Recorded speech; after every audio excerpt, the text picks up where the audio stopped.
Hey guys, this is Ideas of Ice and Fire. Now this is a follow-up video to a video that I made last night about the Iron Throne and my thought that it might be Valyrian steel. Now, I made that video really quick. It was late and I just made it really quick. I really didn't have time to explain everything, and as a result, it's my fault. A lot of people misunderstood exactly what I was trying to say.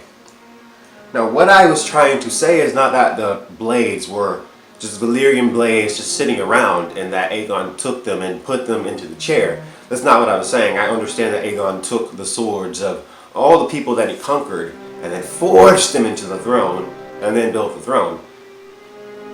My thought was that since he used his dragon Balerion, that the magic of the dragon's fire, because as Stannis Baratheon says, dragons are magic, gave the metal properties of Valyrian steel, and that's the reason that it's still sharp after 300 years and it's not rusted or crumbling after 300 years. 300 years is a very long time.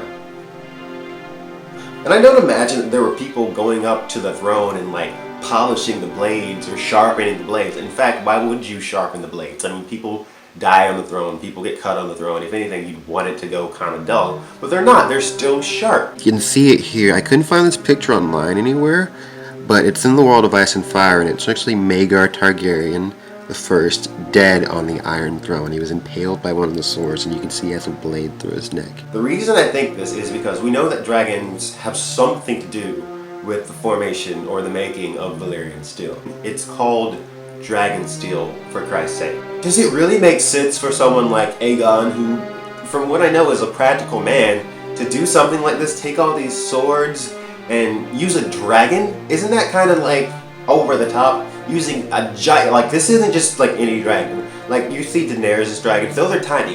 Balerion the Black Dread is like the biggest dragon that like ever lived. Like this big dragon, and use a dragon to forge it together, that seems like a little bit over the top. Why is he doing that exactly? Why does his throne exist? So to just be clear, these are my thoughts.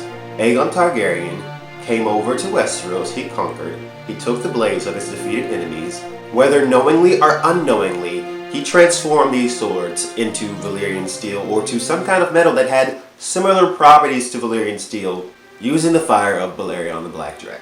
Now, in my last video, I also brought up that, people recognize Valyrian steel. People know what Valyrian steel looks like, feels like, presumably. This is Valyrian steel.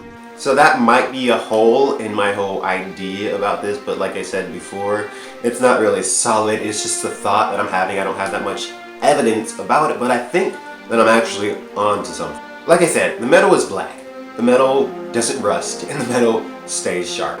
If you can find me a passage somewhere in the Song of Ice and Fire where there are people actually going up and sharpening the blades, then I'll kind of come back down from this.